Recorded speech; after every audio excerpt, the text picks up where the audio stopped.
Honourable members, the prayer. Lord, the God of righteousness and truth, grant to our King, to his government, to members of the Legislative Assembly, and to all in positions of responsibility, the guidance of your Spirit.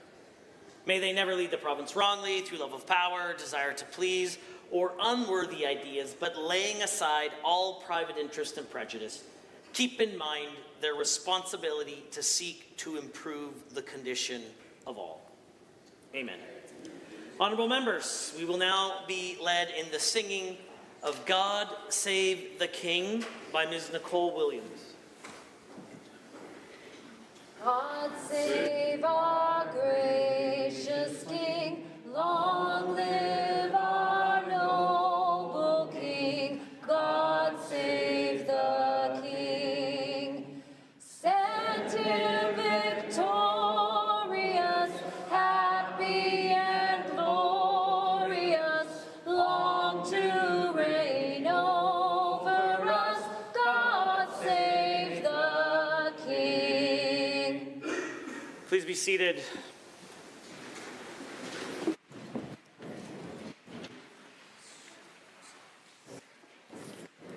Introduction of visitors. Introduction of guests. Honourable members, before we start the introduction of guests, I would like to make special note for members of the Assembly that the list today is far longer than the time allotted today, and as such, the list is as my office received notice from members wishing to introduce their guests. Having said that, I do have one special introduction prior to the time commencing. It's always a pleasure to host members of the Assembly and their families here in the Speaker's Suite today.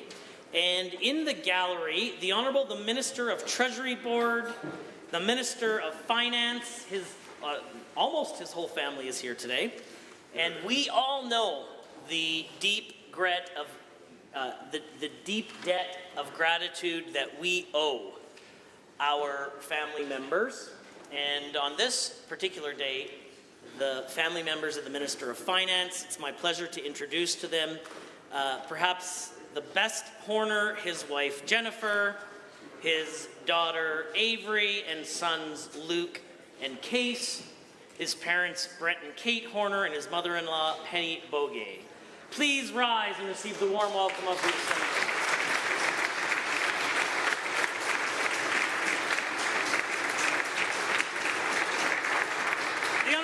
St. Albert has a school to introduce. Merci, Monsieur le Président. It's my pleasure to introduce you to a school group, grade 6 students from Ronald Harvey Elementary School. There are 86 students here with chaperone Brad Shillington. I ask them all to rise and receive the warm welcome of the Assembly. The Honourable Member for Sherwood Park. Thank you, Mr. Speaker. It's my pleasure to rise and introduce you to another Harvey School, Harvey Home School of Sherwood Park. Will the students and chaperones and teachers of Harvey Home School please rise and receive the warm welcome of the Assembly. The Honourable Member for Athabasca Barhead Westlaw. Thank you, Mr. Speaker, and it is my privilege to introduce to you and through you to all members of the Assembly my lovely wife of 41 years, Barb. Alongside her, we have our grandson, one of our 18 grandchildren, our grandson Louis. The Honourable Member for Calgary, Bular McCall. Speaker, I rise to introduce Sayyid Badiuddin Sarwardi, a distinguished Imam and Islamic scholar. He serves as chairman of Al-Madina Calgary Islamic Assembly, founder and president of Islamic Supreme Council of Canada. He has authored many books and has done incredible work establishing 30-plus mosques and prayer places across Canada. I ask him to rise and receive the warm welcome of this House. The Honourable Member for Vermilion Lloydminster Wainwright. For you, two very important constituents from my constituency. The Mayor of Lloydminster, Gerald Albers, and Mike Wildebauer from the Reeve and the Councillor for the MD of Wainwright. Please rise and receive the warm welcome of the Assembly. The Honourable Member for Drayton Valley Devon. Speaker, I would like like to introduce to you and through you two very good friends of mine, Mayor Nancy Dodds of Drayton Valley, Devon, and Deputy Mayor Monica Sheriffs, who have contributed so much to making Drayton Valley a thriving community. Would I now ask them to please stand up and receive the warm welcome of this assembly.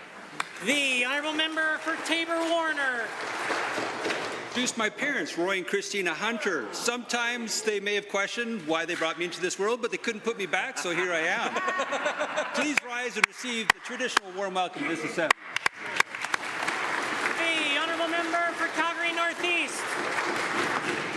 Fiaz is a dedicated faculty member at SAIT School of Business for 18 years, a CPA, CMA, and MBA graduate who teaches courses from financial accounting to international business. He has been awarded the Aero Hero Award for his contribution to the community. He's joined by his lovely wife, Dilshad Virani, and I ask them to please rise and receive the traditional warm welcome of the Assembly.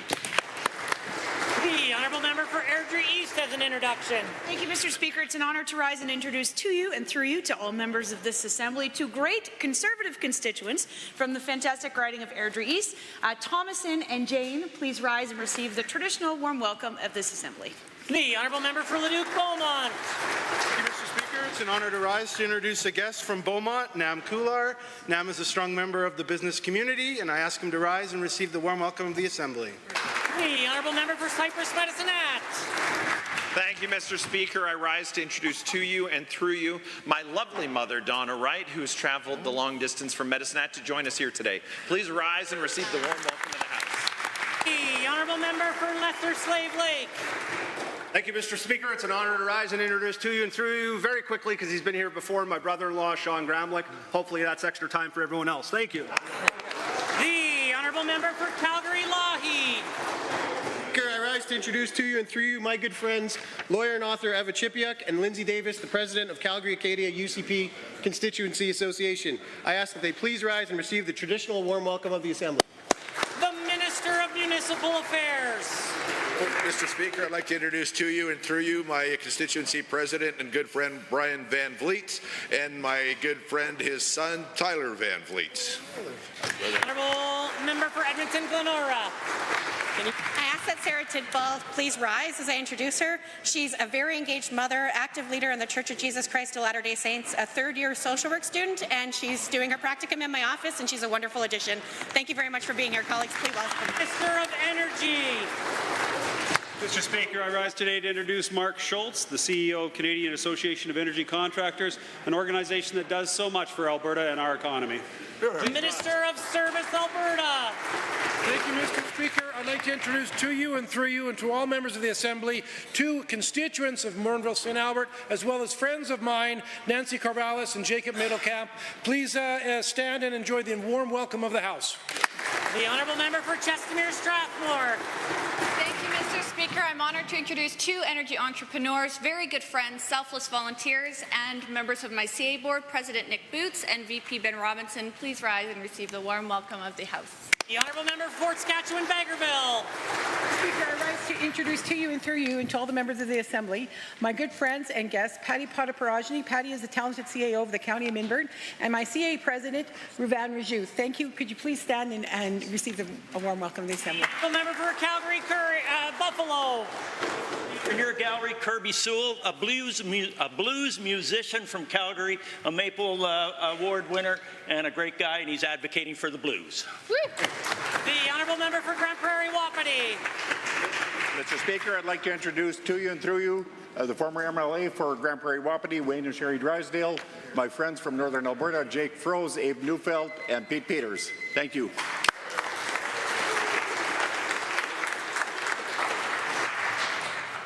Ministerial statements. Member statements. The Honourable Member for Calgary Elbow has a statement to make.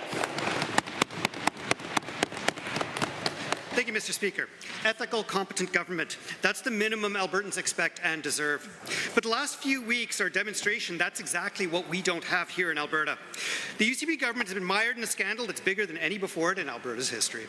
In a statement to claim, the former CEO of AHS accuses high-ranking Alberta government officials of corruption, the abuse of power, and even retaliation towards their critics.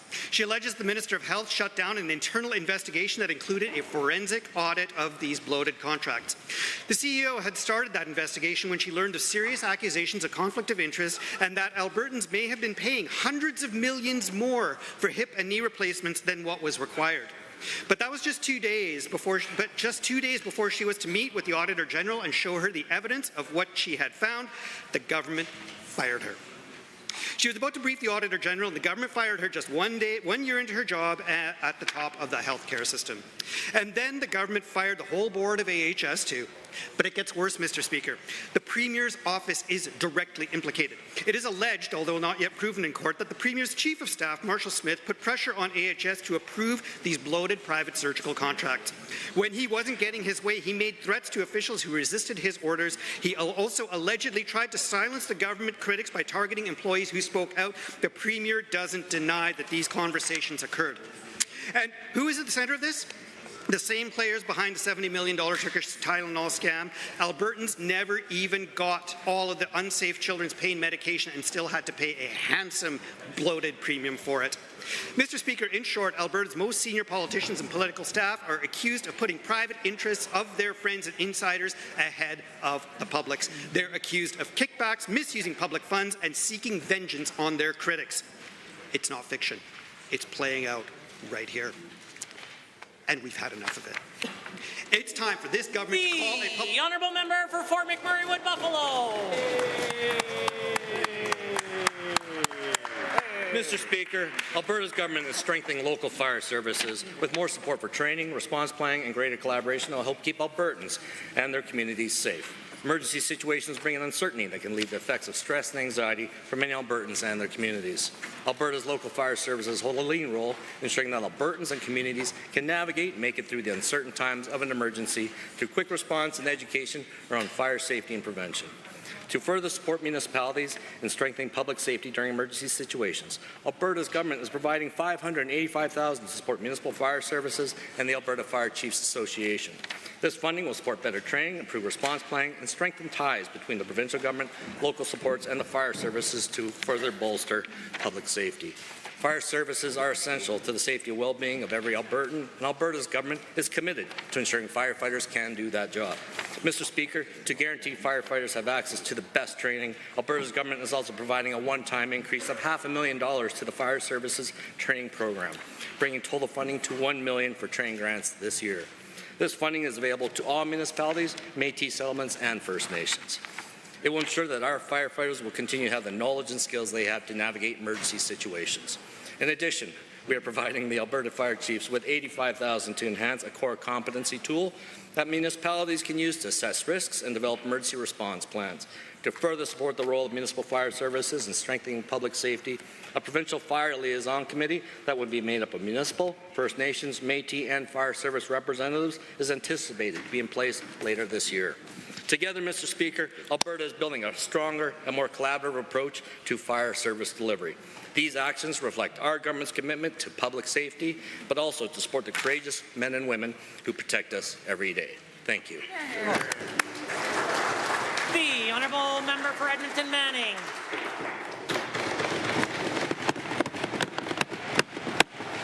Quote, something doesn't sit right with me. It doesn't pass the smell test, plain and simple, end quote. That's what the former Minister of Infrastructure said to Rick Bell when he resigned over the UCP's corrupt care scandal. He couldn't stomach what was happening in the cabinet room. Quote, I can't sit around a table where a cabinet feels it's fine, that dishonesty and conflict of interest is a normal course of business. How do I look myself in the mirror? How do I wake up in the morning and tell my kids to do the right thing? They'll determine what the information gets turned over. There is a clear conflict of interest if you're investigating yourself. End quote. Mr. Speaker, the worst part, he tried to convince his colleagues to do the right thing. They refused to listen. Quote, "There is no amount I could speak in that room to change everyone's mind. That became clear to me," end quote. That means every minister still sitting in that cabinet table is either turning a blind eye or actively supporting this scandal. Mr. Speaker, some Albertans might wonder why they should be concerned about this scandal. After all, the Premier and Health Minister have promised an internal investigation. But here's the problem. They also promised to personally pick the investigator. And the former minister said it best. One thing you need to know, they have maintained an even greater, stronghold than they ever had. That's significant. They have 100% say in what's going on. They're in charge of the information forthcoming to the Auditor General. They are the filter. It's time for a public inquiry now. The honourable member for Calgary East has a statement. Thank you, Mr. Speaker. Holi is a remarkable tradition, rich in culture and meaning, that brings people together in a joyful and vibrant celebration. Holi originated in India, deeply rooted in its cultural and religious tradition, and has since spread across the Indian subcontinent. Over time, this vibrant celebration has extended beyond the region, reaching countries like Fiji, as well as various parts of the world. Holi, known as the Festival of Colors, is time for unity, joy, and renewal. The festival marks the beginning of spring and end of the winter, and celebrated through various colorful traditions, each carrying its own symbolic significance. A key element of Holi is the throwing of colored powder known as gulal, which signifies the celebration of diversity and triumph of good over evil. During this joyous occasion, people of all ages come together in an exuberant celebration marked by vibrant traditions. The colorful exchange of powders symbolizes happiness and unity, while bonfires offer a ritual of renewal, burning away negativity. Folk songs and dances fill the air, enriching the sense of community and cultural pride. As we join in the spirit of the wonderful celebration, we recognize the importance of Holi in fostering connections and embracing the value of love, forgiveness, and togetherness. On behalf of Government of Alberta, I'm delighted to extend my heartfelt greetings to everyone celebrating this colorful occasion. May this special day bring happiness, peace, and prosperity to all. Happy Holi. Thank you, Mr. Speaker.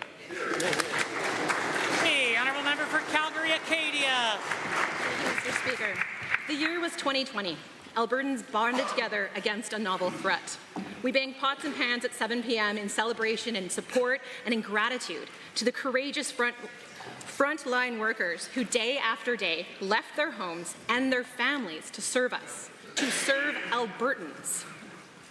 While the world recognized the incredible value of frontline workers, the UCP government, allegedly, were undermining their every move by misappropriating Albertan taxpayer dollars. Over the next 5 years, over 6,000 Albertans died from COVID-19, and thousands upon thousands of frontline workers continue to serve with stagnant wages and a rising cost of living. Now the UCP government claims the coffers are empty and that public services must be cut. Albertans are rising in loud collective voices of cries of outrage and confusion. Where is the Alberta advantage?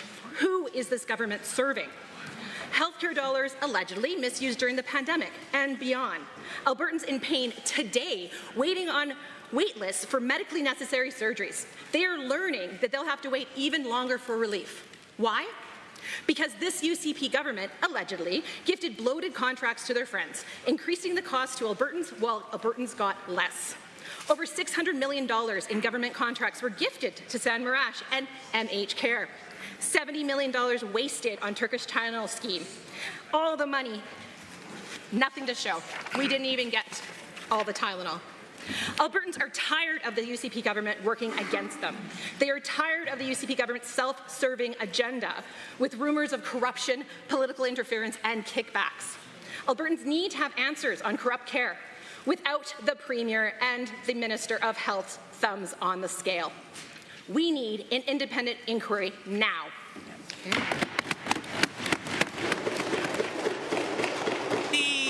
member for Edmonton Ellerslie.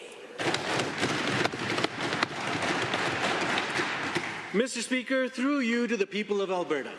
Ladies and gentlemen, gather round for a tale as old as time, or at least as old as political scandals in Alberta. The United Conservative Party, our beloved stewards of the province, now find themselves in a bit of a pickle, don't they? Allegations of corruption swirl around them like a bad case of deja vu. Who could have guessed that healthcare, of all things, would be the stage for such drama? Surely not us, who have been telling the people of Alberta how this government has their eye on privatizing our universal healthcare system, while this premier panders to her base's interests. Now, let's not jump to conclusions, innocent until proven guilty, right? But when the whispers of backroom deals, questionable contracts, and sudden influx of cronyism start sounding like a broken record, one can't help but raise an eyebrow. Is this the efficiency we were promised, or just a masterclass in creative accounting? And let's not forget the timing, always impeccable. While Albertans are busy worrying about hospital wait times and staffing shortages, it seems like some folks were more concerned with lining pockets than fixing problems. But hey, at least they're consistently giving us something to talk around the dinner table.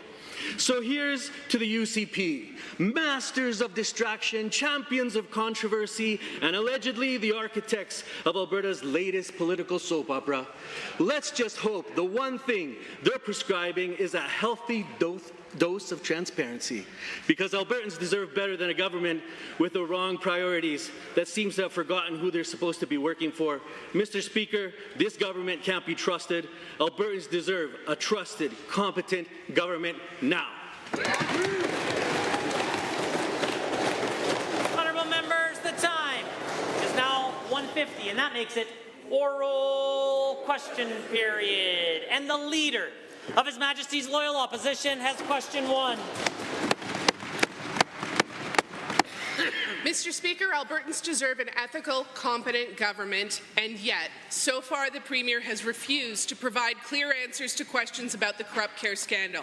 Now it's budget day. Albertans are watching and wondering if the billions this government is about to spend might also be at risk. The Premier and her Minister of Health are facing allegations of political interference, bloated contracts for surgical centres, and hundreds of millions of dollars not providing the results it should. A simple question to the Premier. On what day was the Premier first briefed on these serious allegations? The Honourable the Premier. Mr. Speaker, I've answered the question before and I'll answer it again. The Minister of Health let me know in the fall that they were looking into some differential prices in a number of different contracts that AHS had signed with a number of different charter surgical facilities. And I encouraged her to let me know what was happening with that. And now we're going to see not only an Auditor General investigation into it, but also an external review. We want to get to the bottom of it. We want to know why there are different prices paid to different facilities for the same service. I think all Albertans want to know that. The Honourable Leader of the Opposition.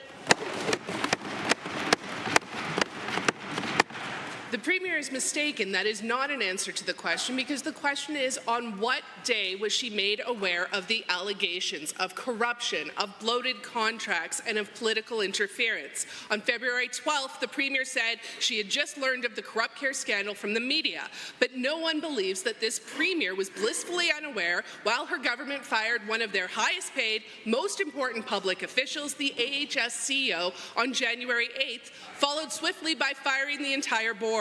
No one buys the claim she doesn't know. On what day did you learn about the firing of the CEO? The Honourable Premier. Thank you, Mr. Speaker. We need a CEO of Alberta Health Services who are going to implement government policy. We need a CEO who isn't going to create arbitrary cuts in the services to Covenant Health or charter surgical facilities, is not going to close rural hospitals, is not going to advocate for a return of health care premiums, who is not going to say the only way to do it is to reduce the number of surgeries. We actually need an Alberta Health Services CEO who is going to use the charter surgical facilities to increase the amount of surgeries performed so Albertans can get better care. Honourable Leader of the Opposition.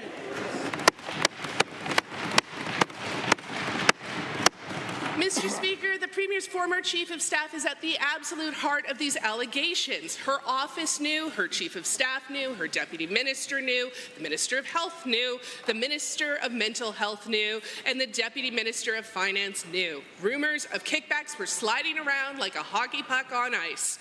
No one in Alberta believes this Premier was in the dark during all of this. Why is it so hard for the Premier to just tell us? On what day was she briefed about this scandal?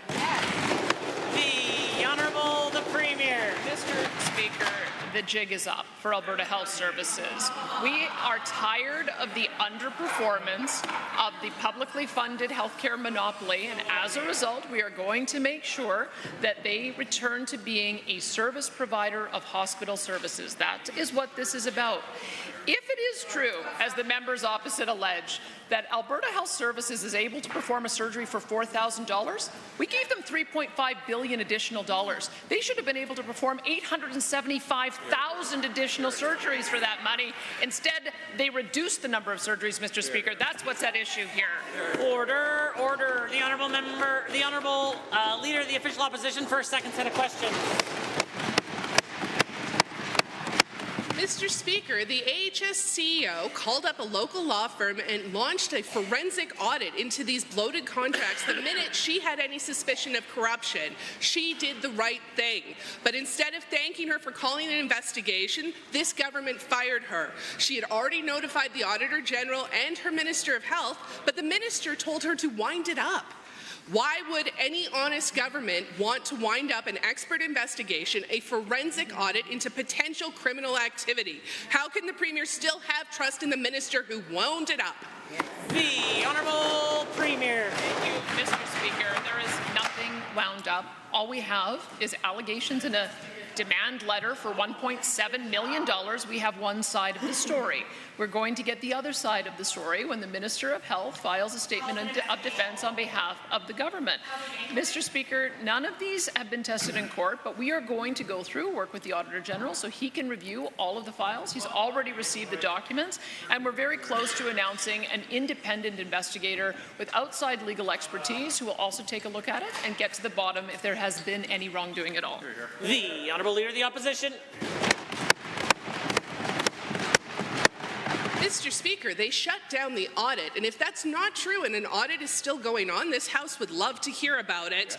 But the government did more than that. They also started a witch hunt with the Premier's Chief of Staff targeting public servants for speaking up about corruption. It's alleged they even went so far to try and chase these public servants down by hiring private investigators. None of this is normal. None of this is good. Why would the Premier support going to such great lengths to suppress these serious allegations of kickbacks, corruption, and potential criminal activity? The Honourable Premier.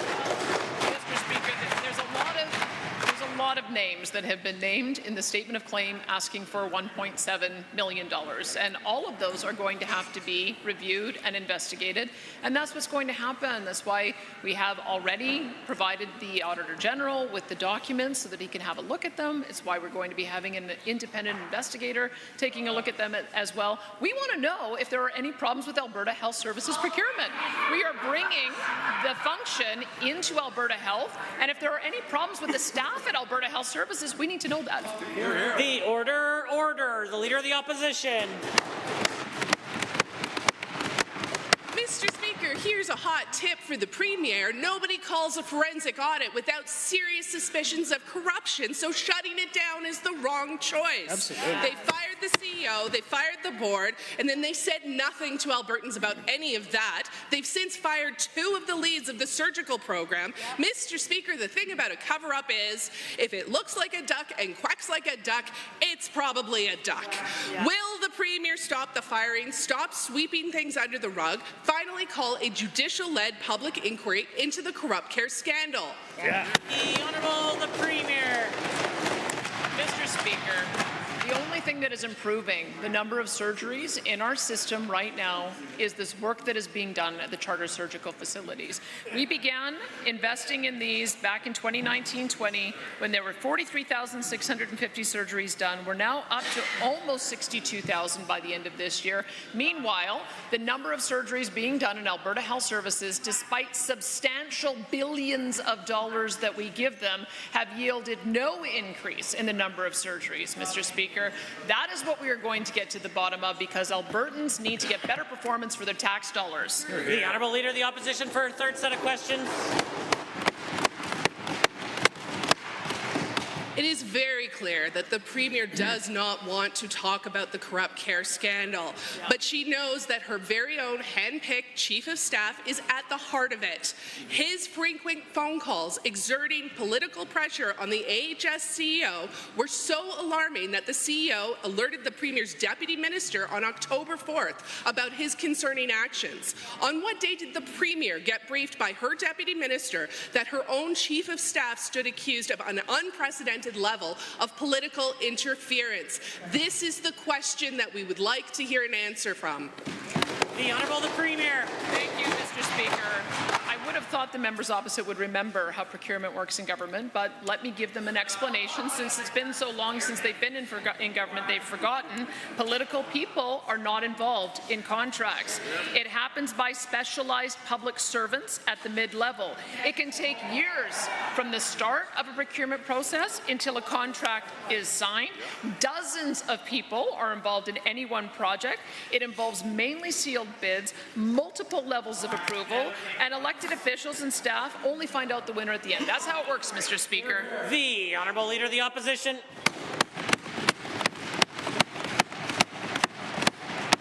Mr. Speaker, the Premier's own Chief of Staff made quite the statement. He told the former CEO he would, quote, be taken care of for the rest of his life, end quote. That's a shocking statement for the Premier's right-hand man to be saying to a senior public servant. Albertans deserve to hear from the players in this story directly. Too much money is at stake and too much corruption has been alleged. The only thing that can clear the air is a judicial-led public inquiry. Will this Premier do the right thing, call the public inquiry, or will she release a budget under this cloud of suspicion? The Honourable the Premier.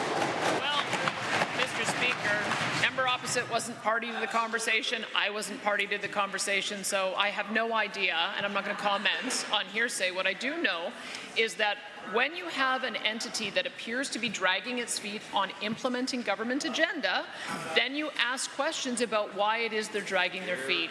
We know that for years Alberta Health Services has been in a conflict of interest. They want to hoard all the budget, and then they are supposed to also be writing contracts for their competitors. It takes years for them to do at unfavorable terms, and we're not putting up with it anymore, Mr. Speaker. The Honourable the Leader of the Opposition.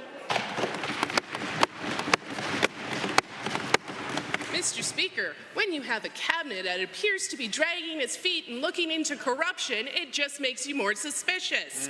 Let's remember, this week, the Premier lost her first cabinet minister to this scandal because he had the principles to refuse to stand by and watch an attempted cover-up happen. The matter is serious. If she didn't know what her Chief of Staff was doing, that's on her. And Albertans have been fired for a lot less than what's at stake in this scandal. What is the Premier afraid of? It's simple and straightforward. Why won't the Premier call a judicial-led public inquiry? The Honourable the Premier.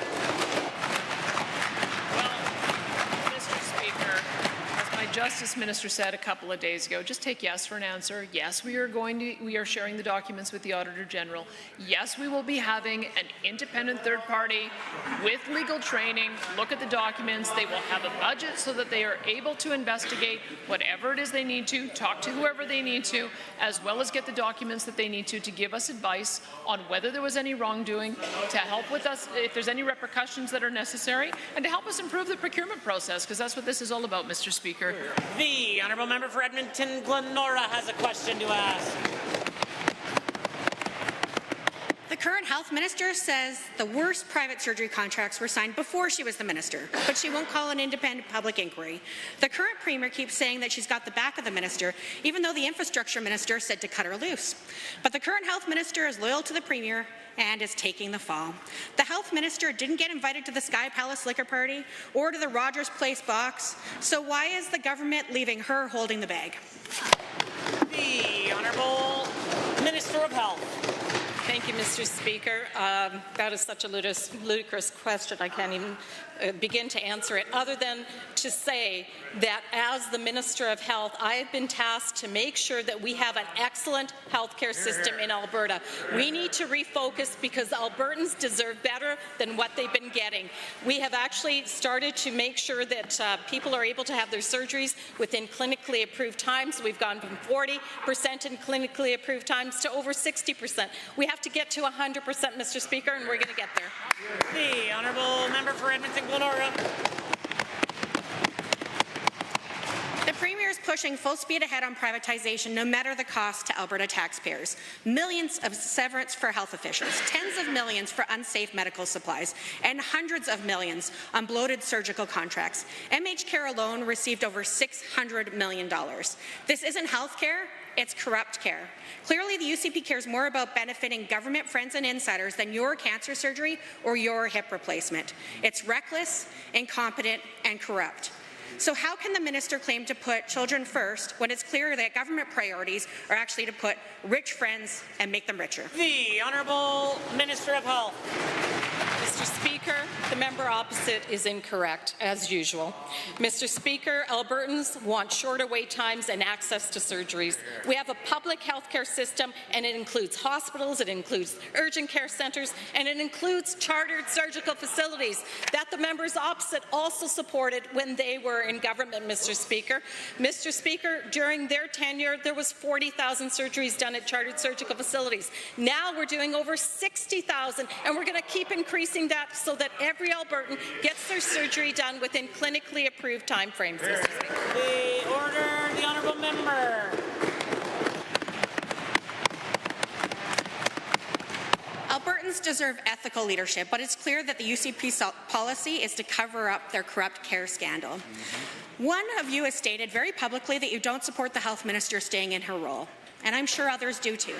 It's important for Albertans to know if their government MLA is on their side or the side of the minister. So, Mr. Speaker, through you to all members of the UCP Government Caucus who actually has the confidence of the current health minister, if you want her to stay in your job, please stand up.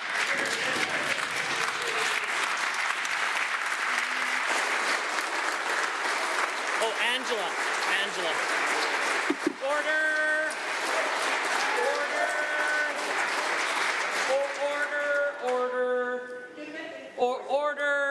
Order. The Honourable Member for Edmonton-Glenora will know, she's a learned member of this Assembly, that question period is a time to ask questions of the executive branch of government, and I encourage her to do so in the future. The Honourable, the Government House Leader.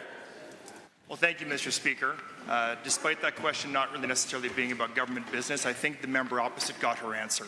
Mr. Speaker, I, for one, and all my colleagues here stand with the Health Minister and the Premier as they work diligently to refocus our health care system and make sure, Mr. Speaker, make sure that Albertans are getting care that they pay for with their taxes, Mr. Speaker. That is what's forefront for us, and we will accomplish that goal. Honourable members, the Honourable Member for Edmonton City Centre has a question to ask. Mr. Speaker, every day we discover more UCP ministers connected to the corrupt care scandal. Yesterday we learned that after the UCP gave themselves the power to add people to local police commissions, one of the public safety minister's first appointments was a close associate to the man at the heart of the corrupt care allegations, the UCP's good friend, Sam Risch. Mr. Speaker, there's over 1 million residents of Edmonton eligible to serve on the police commission. Can the minister explain why he felt the most qualified was the business partner of the man who treated his cabinet colleagues to luxury skybox tickets?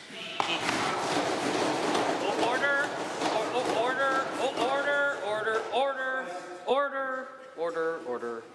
The Honourable Member for Edmonton City Centre will know that that particular matter is before has been referred to the Ethics Commissioner, and as direction was provided 2 days ago, that question is out of order. My sense is that the Minister would prefer not to respond, but he can if he chooses to do so. The Honourable the Deputy Premier. Well, thank you, Mr. Speaker, and that is an absolutely disgusting question, Mr. Speaker. Dr. Nagarin is a world-renowned heart surgeon who brings diverse perspective. He is originally from the South Indian community. He has extensive experience as a cardiac surgeon. He's performed over 200 surgeries on cardiac patients just in Edmonton alone. It is absolutely disgusting that the members opposite would go after one of the most upstanding members of the Edmonton community. He is an exceptional member of this community, Mr. Speaker. He loves Edmonton and he loves the people of Alberta. It is embarrassing, that question, Mr. Speaker. Order. The Honourable Member for Edmonton City Centre. Now, given that the Minister is currently investigating the City of Edmonton's open public process to appoint police commissioners out of concerns about bias, and given that's rather hypocritical, given that all of the Minister's appointments have been made with no public process at all, and given that he appointed the business partner of a man who just made $300,000 in 3 months selling land to the government for the Provincial Operations Centre, a facility that falls directly under his ministry. To the Minister, since you support investigating bias, will you support our call for a public inquiry to get to the bottom of you and your colleagues' potential involvement in the corrupt care scandal? The Honourable Deputy Premier. Well, Mr. Speaker, I support that member saying that question outside of that door, Mr. Speaker. That's what I support, so good luck with that. The Honourable Member for Edmonton City Centre. Given that at last year's estimates, the Minister said, quote, "No longer will police be seen as an arm of the state, but rather an extension and reflection of the community that they serve." But given that the Minister is literally using the arm of the state to force his own appointments onto police commissions, thereby imposing his will on the communities they serve, does the Minister recognize this kind of arrogant political interference, giving power and profit to friends of the UCP, undermines trust in the police and lies at the heart of the corrupt care scandal in which he's now implicated? Yep. Will he do the right thing and join us in calling for a public inquiry? The Honourable Deputy Premier. Mr. Speaker, Dr. Nagarin is one of the most respected physicians, not just in Edmonton, not just in Alberta, but in Western Canada. It is appalling that the members opposite would attack this person in his character and his career, Mr. Speaker. You know what? God forbid anybody in this chamber bring any puppies or kittens in here, because I'm pretty sure that would be next on the target list for the NDP. Order. A point of order is noted at 2:12. The Honourable Member for Vermilion, Lloydminster Wainwright, has a question to ask. Mr. Speaker, the Heritage Fund Opportunities Corporation was created so that the Government of Alberta can reinvest resource revenues that will responsibly save billions for future generations. We recently introduced a new bold plan to grow the Heritage Fund to $250 billion by 2050. This will ensure financial stability for our province, insomuch that it will reduce reliance on the volatile, non-renewable resource revenues. To the Premier, how will this new roadmap strengthen Alberta's financial future and secure long-term benefits for Albertans? The Honourable the Premier. Mr. Speaker, if we had just kept the investment income in the Heritage Savings Trust Fund when it was first established by Peter Lougheed back in the 1970s and 80s, it would be worth over $250 billion today. It would be generating $15 to $20 billion per year in investment income. It would take us off the resource roller coaster.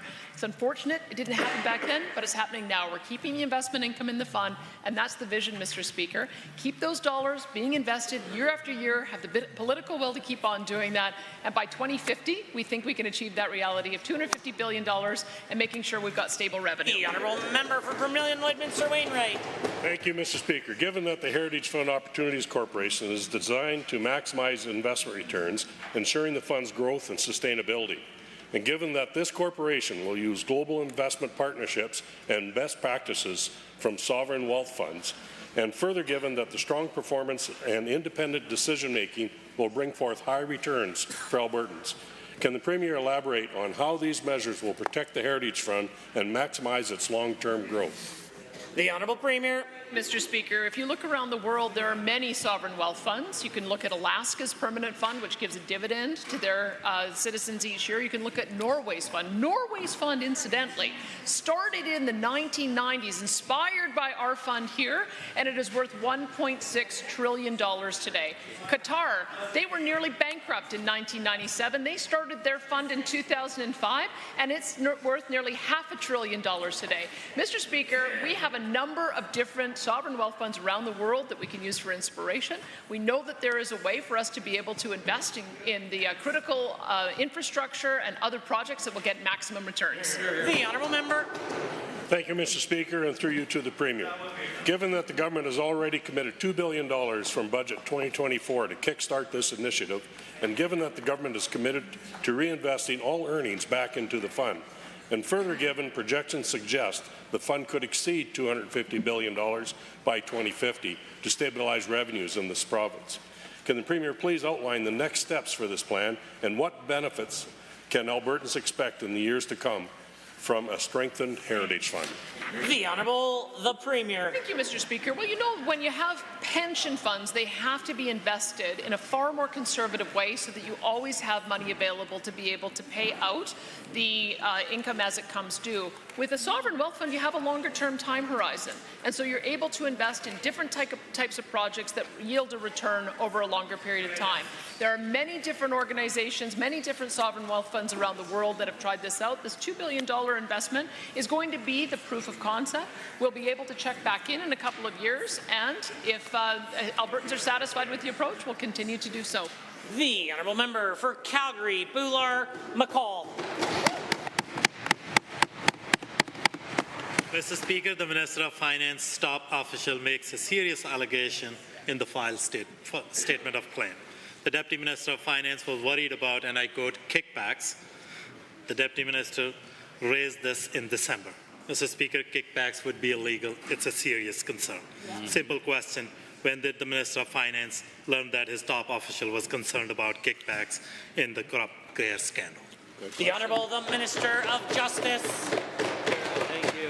Once again, we're dealing with a statement of claim that contains unproven allegations. The fact of the matter is that this Premier and this government have taken this matter extremely seriously. To the member's point, we are working on providing everything and anything that the Auditor General's office is going to require to help facilitate answers to the questions that we all have.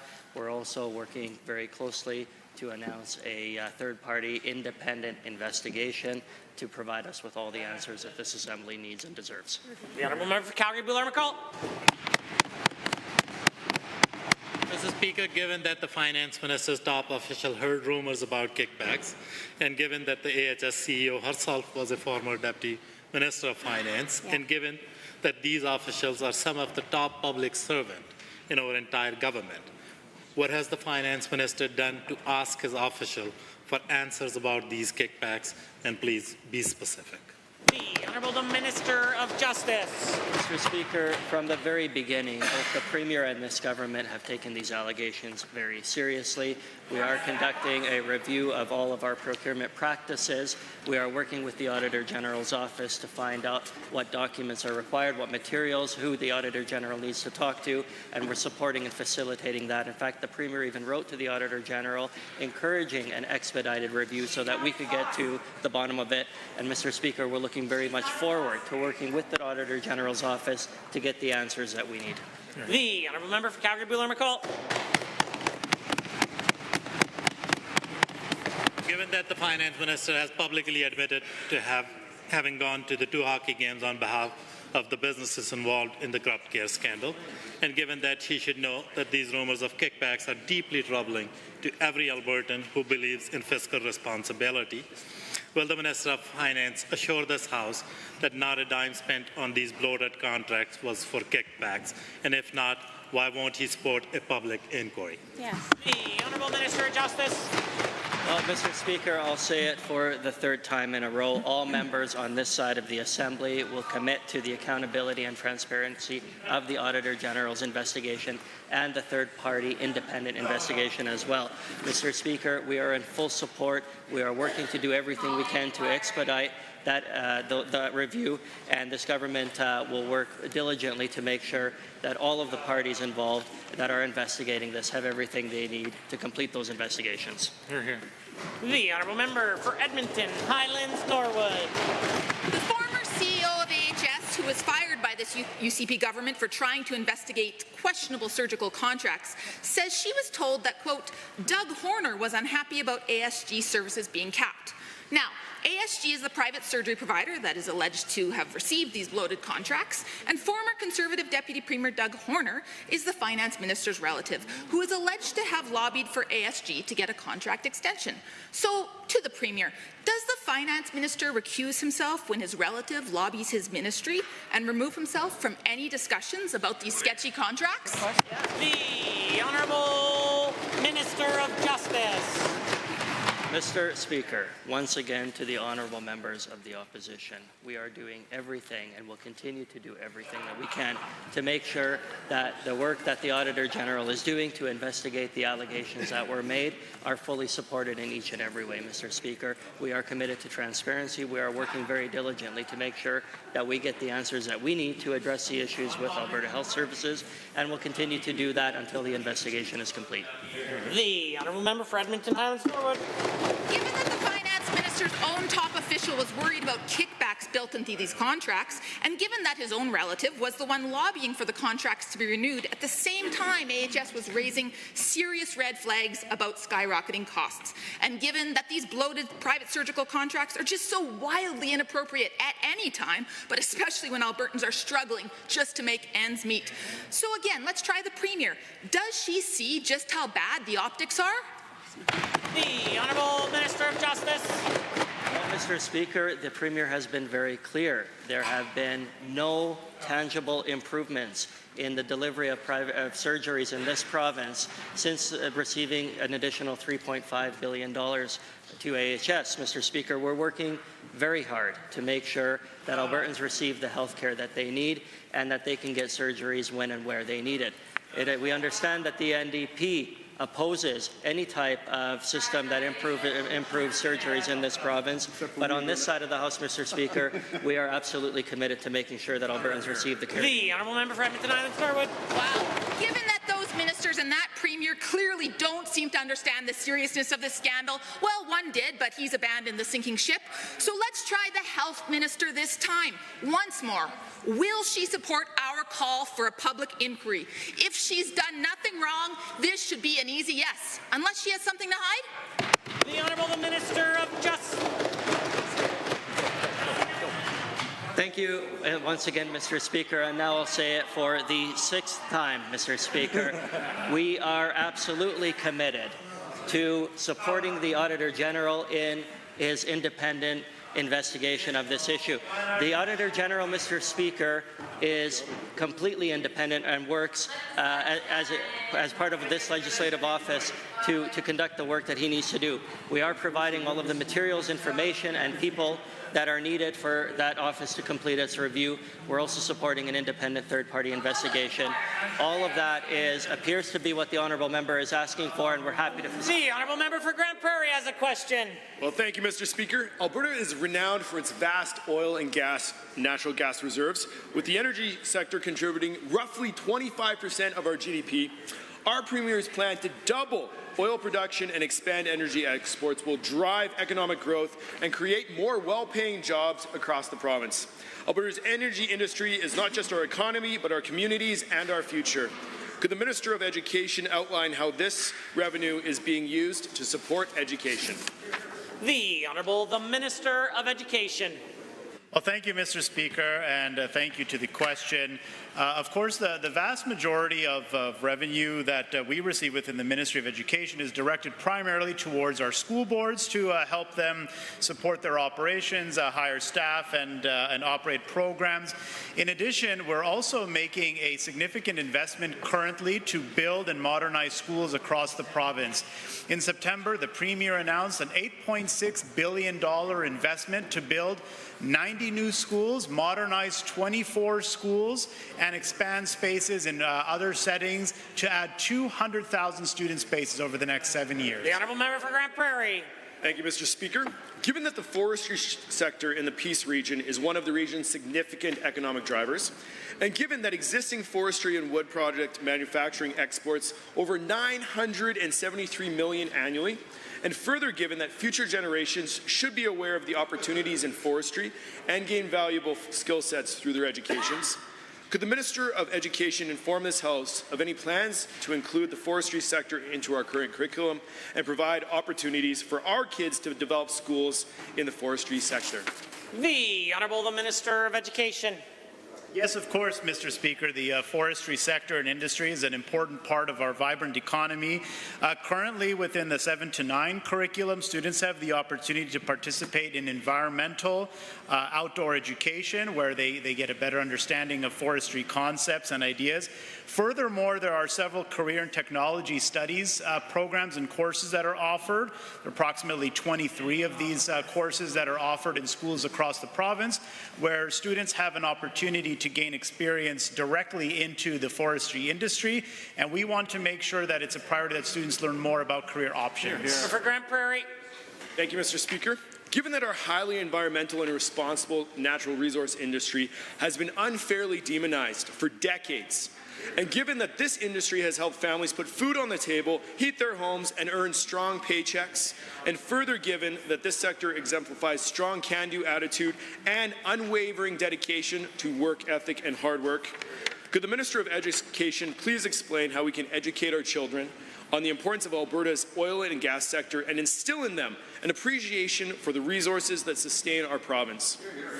The Honourable Minister of Education has the call. Of course, Mr. Speaker, I completely agree. Our oil and gas sector is a critical part of our economy and our livelihoods within the province. That's one of the reasons why we've ensured that it does have a prominent place in our new curriculum. The new K-6 science curriculum, for example, does talk about energy, does talk about our oil and gas sector, does talk about conservation, environment, waste management, and other topics that are critically important. We, of course, want to ensure that we continue to foster a strong and vibrant economy so that we can continue to invest in important programs such as in our education system and in other areas, Mr. Speaker. The Honourable Member for Edmonton Meadows has a question. The former infrastructure minister resigned in disgust over corrupt case scandal, warning Albertans about shady deals and political corruption. He questioned how the UCP cabinet could look themselves in the mirror without fully investigating these allegations. Whoever replaces him will clearly inherit a mess of corrupt land deals and evidence of political interference. Will the Premier force the next Minister of Infrastructure into the same moral dilemma, or will she finally call for a full public investigation? The Honourable the Government House Leader has risen. Well, thank you, Mr. Speaker, and I want to thank that member for his question with regards to who the next infrastructure minister will be, and he will have that answer today at 4 p.m. The Honourable Member for Edmonton Meadows. Given that the former Minister of Infrastructure ordered an internal audit into a land deal where Sam Risch flipped the property for $300,000 profit, and given that he said he does not trust the Premier or Health Minister to conduct an internal investigation because, in his words, there is a conflict of interest if you are investigating yourself. Will the Premier commit right now that our next hand-picked infrastructure minister won't try to bury another scandal and instead call for a full public investigation? The Honourable the Minister, the Government House Leader.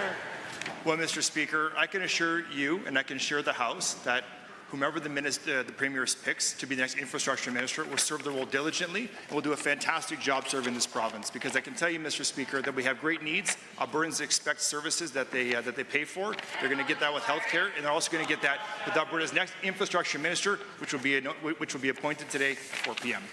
The honourable member for Edmonton Meadows.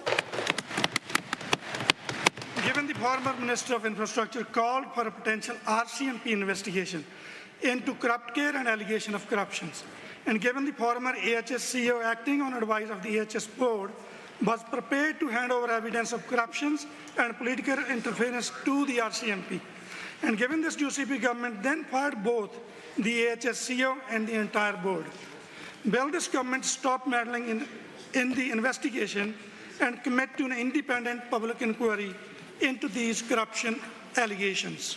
The Honourable Minister of Justice. Mr. Speaker, thank you for the question. Once again, the NDP has asked us a number of times. I'll answer the same answer a number of times. We have committed to an independent third-party investigation. We are working with the Auditor General's office. We certainly do not direct the police on what they do, and we will not do that.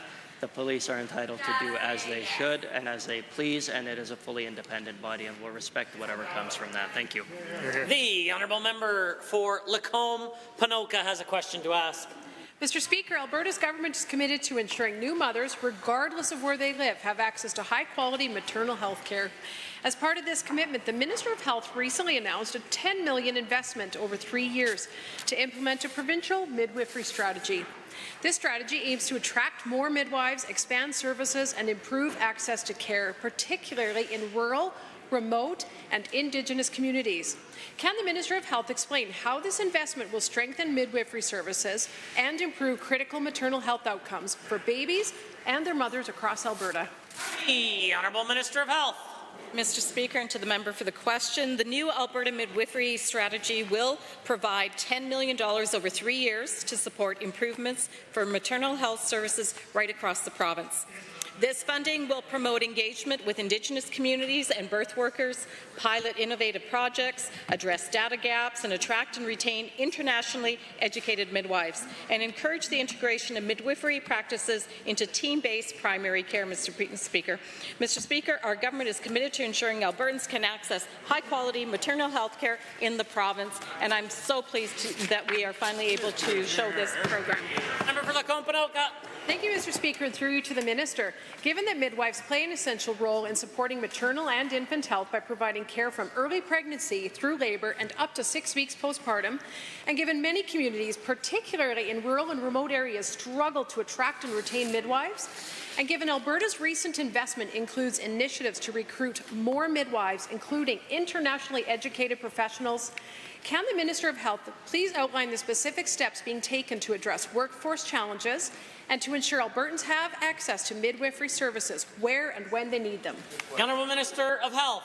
I'm happy to, Mr. Speaker. Addressing workforce challenges is a top priority for our government, as we have heard from many First Nations, Métis and Inuit families that increased access to midwifery services is critical, especially in rural and remote areas of the province. We want to grow our own, Mr. Speaker.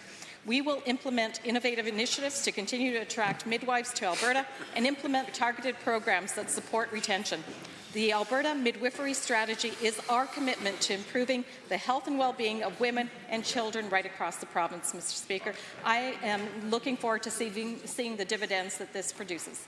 The honourable member. Thank you, Mr. Speaker. Given that Alberta's healthcare system benefits greatly from a team-based approach with healthcare professionals collaborating to provide the best possible care, and given Alberta's midwifery strategy emphasizes integrating midwifery services into the broader healthcare system to strengthen maternal health care, and given this includes better coordination between midwives and physicians, as well as engagement with Indigenous birth workers to improve culturally appropriate care, can the Minister of Health please explain how this investment will enhance interdisciplinary collaboration and ensure that midwifery is effectively incorporated into Alberta's primary healthcare system? The Honourable Minister. Mr. Speaker, as of January of 2025, 181 midwives were practicing across the province, reflecting a 26% increase from 2020. This is exciting news. Through the Alberta Midwifery Strategy, $10 million will help improve access to community-based maternity care, as well as aid in reducing service gaps by focusing on expansion, integration, and standardization of midwifery services. Additionally, AHS has worked hard to integrate midwifery practices into hospitals right across the province and continues to explore opportunities to grant clinical privileges for midwives in their facilities. Great news. The honourable member for Edmonton, Calgary Glenmore. Mr. Speaker, every day we seem to discover a new development, a new angle, a new character in the UCP's corrupt care scandal. The Minister of Health should answer questions about why she tried to sweep these allegations under the rug. Why did the Minister of Health, upon learning of these bloated contracts, not immediately direct her department to call in the Auditor General? The Honourable the Minister of Health. Thank you, Mr. Speaker. The members opposite continue to put forward misinformation, Mr. Speaker. These allegations have not been tested in court. This is about a HR issue where there is a claim that is seeking a $1.7 million on top of severance claim. Mr. Speaker, we will be filing our statement of defence very shortly. The government will file the statement of defence in the appropriate time allotted. The honourable member for Calgary Glenmore has a question. Given that the corrupt care allegations are extremely serious, given that reports allege that MH Care has been the beneficiary of more than $600 million in contracts from Alberta Health Services, given that the minister is still overseeing the fallout from the Turkish Tunnel deal that wasted $70 million of taxpayer money on medication no one used, why is the Minister of Health refusing to answer any questions about this scandal that she had the responsibility to fix? Why? The Honourable Minister of Health. Thank you, Mr. Speaker. The government, as I said earlier, will be filing our statement of defence shortly, and we will also be vigorously defending against this claim. I am committed to ensuring that our healthcare system and the procurement processes within it are beyond reproach, Mr. Speaker. The Albertans in this province deserve transparency. That is what we are going to get through the third-party independent review, as well as the Auditor General, who we have been cooperating with fully. Honourable member for Calgary Glenmore. Given that the Minister of Health knew about these allegations for over 8 months, given that she's fired her top public servant and walked the AHS board out of the door, given that these allegations of political interference and bloated contracts are shocking and unacceptable, and given that Albertans deserve answers and deserve better than this scandal, if the Minister of Health has nothing to hide, why doesn't she support a public inquiry? Yes. The Honourable Minister of Health. Mr. Speaker, again, I am supporting full transparency through a Auditor General study, report, investigation, whatever you want to call it, Mr. Speaker, as well as... Order.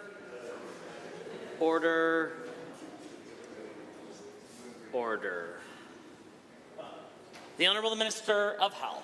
Mr. Speaker, the members opposite need to take yes for an answer. We are going to get down to the bottom of it because we want to know. I want to remind everyone these were AHS processes with AHS people that are being looked at and investigated. Mr. Speaker, the Auditor General and the third-party review will get down to the bottom of it. The order. The Honourable Member for Calgary Elbow. Mr. Speaker, the allegations made by the former AHS CEO suggest the worst government corruption in Alberta's history. The allegations are not about the AHS procurement process. They are about direct interference by the Premier's office and the Minister of Health into that process. In a shocking twist, the UCP is blaming the very AHS leadership that they have fired, hired, rinsed and repeated. Can the Health Minister explain how one can scapegoat the people they select to do a job from the scandals arising from that job? The Honourable Honourable the Minister of Health is risen. Mr. Speaker, as I've said many a time, there will be a vigorous statement of defence out within the appropriate time period. But I have to remind the members opposite that, again, these were AHS contracts. We have not signed any new AHS contracts because of the fact that AHS, even though that they were RFP'd in 2021, they were awarded in 2022, they're still under, they were still under negotiation by AHS, Mr. Speaker. Mr. Speaker, this independent review will get down to the bottom of it. The order, the honourable member for Calgary Elbow. Thank you, Mr. Speaker. We know those contracts were under negotiation because there were allegations of corruption.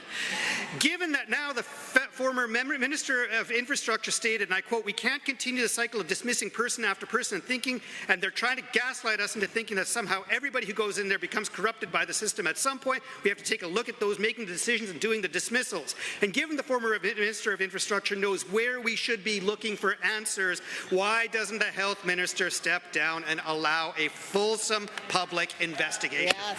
The order, the order, order. The Honourable the Government Health Leader. Mr. Speaker, the Minister of Health is not going anywhere. This Minister and this Premier have undertaken a huge task of refocusing Alberta's healthcare system to make sure that all Albertans have access to the quality world-class healthcare that they deserve. It's not an easy task, Mr. Speaker, but the flak is heaviest when you're over the target, and right now we are clearly on the right path in making sure that people get the healthcare that they deserve, Mr. Speaker. The honourable member for Calgary Elbow. Mr. Speaker, given that corrupt care goes well beyond Alberta Health Services, we have seen corrupt care seep into public safety with Sam Mauritius' police commissioner friend, and given it's made its way into infrastructure with Mauritius' business making $300 grand in a land flip scheme, why does this government like this guy so much to the point they're actively increasing hip replacement wait times and surgery costs for his profit? Will the Minister of Health do what is necessary and call for a public inquiry into all aspects of the corrupt care scandal? The Honourable the Minister of Health. Mr. Speaker, the numbers prove it for themselves. In 2018-2019, acute care facilities, which is AHS, did 257,000 surgeries. They are now doing, this year, 251,000 surgeries, Mr. Speaker. CSF, Chartered Surgical Facilities, did 40,170. They're now doing 58,950, Mr. Speaker. Mr. Speaker, the Enoch Chartered Surgical Facility, that has no connection with anything that's mentioned, has not even got a negotiated contract, even though it was RFP'd in 2021. The honourable member for West Yellowhead. Mr. Speaker, youth justice committees in Alberta offer a community-centred alternative to court for young individuals facing minor charges. By involving volunteers, families, victims, and the legal system, youth justice committees help youth take responsibility for their actions, create healing plans, and restore community connections. This approach fosters second chances, transforms mistakes into opportunities, and encourages positive conflict resolution benefiting both youth and their communities. Can the Minister of Justice share how this program is helping youth who have been in trouble with the law get back on track? The Honourable Minister of Justice. Well, thank you very much, Mr. Speaker. Alberta's government funds 37 youth justice committees across the province, including 2 in the Great Riding of West Yellowhead. This money is used to support volunteers involved in these programs who do an incredible job of working with young people to turn their lives around. When someone completes the program, the Crown often withdraws the charges. I'm proud of the work that these committees are doing to help give our youth a second chance in this province.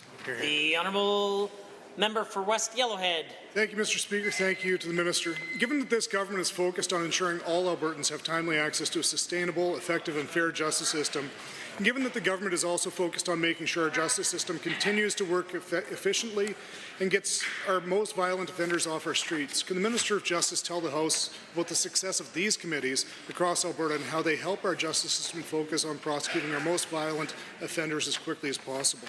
The Honourable Minister of Justice. Well, Mr. Speaker, the member is absolutely right. On this side of the House, we want to prioritize getting violent offenders off of our streets. And these type of programs do divert non-violent offenders from taking part in traditional court proceedings, so the justice system can focus on exactly that. But the good news, Mr. Speaker, is that it's not just our youth that are benefiting from these programs. We have programs like our drug treatment courts, which are seeing a 70% reduction in recidivism after graduates go through the entire program. I think those are tremendous successes. The Honourable Member. Thank you, Mr. Speaker. Given that there are many non-violent offenders who could benefit from alternative sentencing instead of incarceration, and given that awareness of these programs is paramount to the continued success of youth justice committees, can the Minister of Justice tell the House why there has been a drop in referrals to these crucial programs that are helping youth get back on track?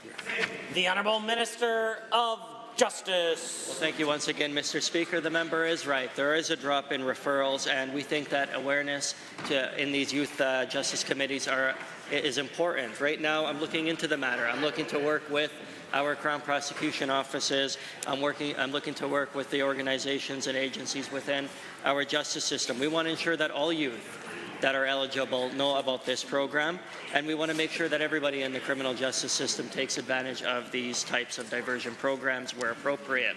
We also want to make sure that we do this because our top priority is a fair and accessible justice system in this province.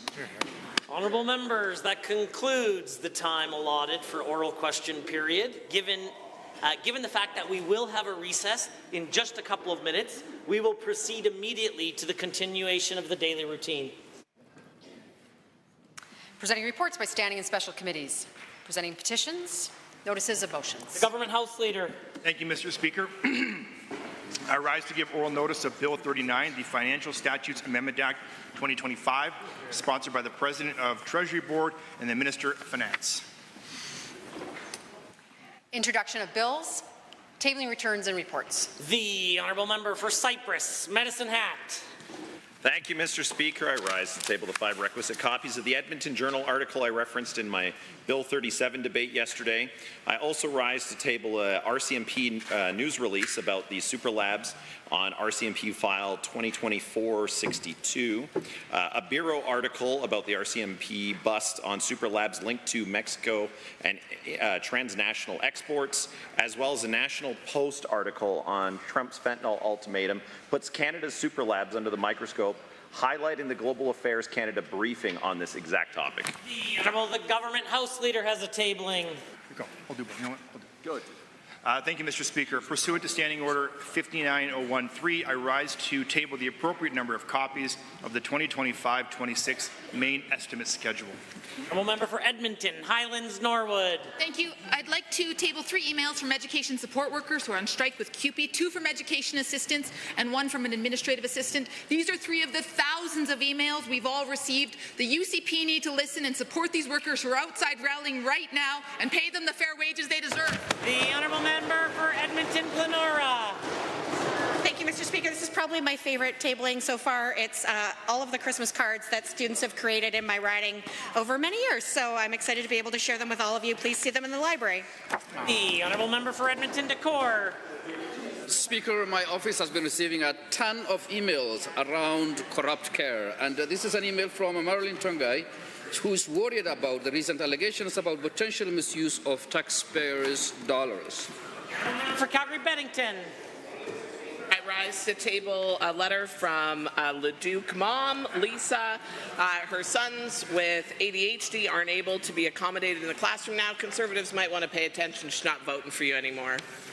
For others, the Honourable Member for Edmonton McClung, was that a wave or no? Do you have one? Yeah, the Honourable Member for Edmonton McClung.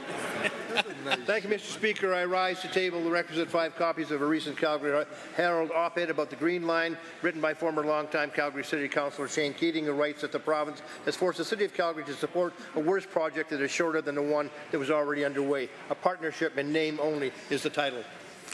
There are others. Seeing and hearing none, the clerk. Tablings to the clerk. Honourable members, that brings us to points of order. And at approximately 2:12, the Government House Leader rose on a point of order. I did, Mr. Speaker, and I will be brief. At the time noted of 2:12 or 2:13, off the record, the member from Edmonton Glenora, while the Minister of Public Safety and Emergency Services was answering a question, the member clearly said, "It's you, it's your corruption." I don't think that this is parliamentary language. I'm not sure if the Blues caught it.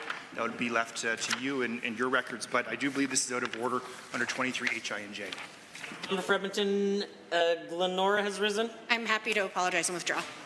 I consider this matter dealt with and concluded. Honourable members, that makes it orders of the day, orders du jour, but before the Assembly briefly recesses, and it will not be quite as brief as it once would have been because of the expediency of the House, thank you very much for that, we will allow adequate time to prepare for the budget address by the Honourable the President of Treasury Board, the Minister of Finance. I want to reiterate what I said in the procedural memo that I sent to members last Friday that I am sure every member took the opportunity to peruse. That regarding the budget address is a ceremonial event, and as such, electronic devices are not to be used. Members are not to consume food or drink, with the exception of water that has been provided at their desks, and is it expected of members that they will maintain order and decorum befitting such a ceremonial session. Honourable members, the House stands recessed until 3:15, but please be in your desks at approximately 3:10. The Sergeant.